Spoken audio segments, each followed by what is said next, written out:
আসসালামু আলাইকুম dear viewer, software YouTube চ্যানেলে আপনাকে স্বাগতম। এই ভিডিওতে আমি একটি গুরুত্বপূর্ণ ফাংশন শেয়ার করব, যেই ফাংশনটির মাধ্যমে আমরা আমাদের টেক্সটকে যেভাবে আমরা ইনপুট দিব ওইভাবে আমাদের ডাটাবেজে নিতে চাই। তো চলুন শুরু করা যাক। শুরুতেই আমি জাম্প কন্ট্রোল প্যানেলের অ্যাপাচি মাইস্কিউএল অন আছে কিনা তা চেক করে নিলাম।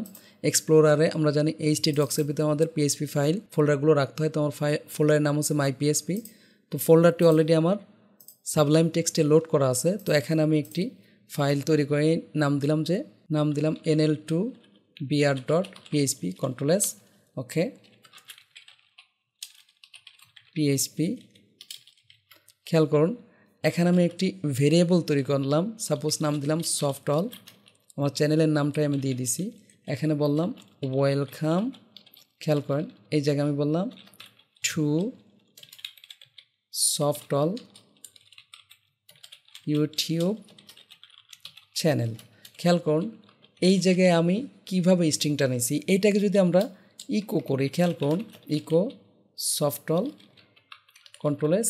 আমরা এখন যদি রান করি লোকাল হোস্ট, জাস্ট এখানে বললাম মাই পিএইচপি, আমার ফোল্ডারের নামটি ইউজ করছি মাই পিএইচপি।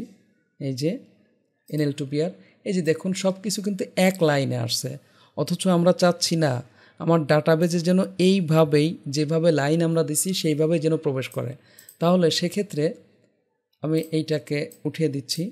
তাহলে সেক্ষেত্রে আমরা যেই ফাংশনটি ইউজ করবো সেটা হলো nl2br। অলরেডি আমি এই নামে পেজ দিয়ে দিয়েছি, খেয়াল করছেন তো। ইকো nl2br ওকে। এই জায়গায় জাস্ট আমি এটাকে ভেরিয়েবলটা ইউজ করি। এইবার খেয়াল করুন, আমি যদি রান দেই, এই যে দেখুন যেভাবে আমরা এখানে লিখছি, যেই ধরনের টাইপ এখানে আমরা করছি ওইভাবেই আমার কি হচ্ছে, ডিসপ্লে হচ্ছে বা আউটপুট হচ্ছে। তো আমরা ডাটাবেজে নেওয়ার সময় সাধারণত এই nl2br ইউজ করে ডাটাবেজে আমরা ইনপুট নেওয়ার সময় যেই প্যাটার্নে আমরা টাইপ করব সেই প্যাটার্নেই যদি ডাটাবেজে নিতে চাই তাহলে তখন আমরা এই যে nl2br ইউজ করব। আশা করি বুঝতে পারছেন। যদি ভিডিওটি ভালো লেগে থাকে প্লিজ লাইক করবেন এবং কমেন্ট করে আপনার অনুভূতি জানাবেন। আর যদি চ্যানেলটি সাবস্ক্রাইব করে না থাকেন প্লিজ সাবস্ক্রাইব করবেন। পরবর্তী ভিডিওতে দেখা হচ্ছে। আল্লাহ হাফেজ।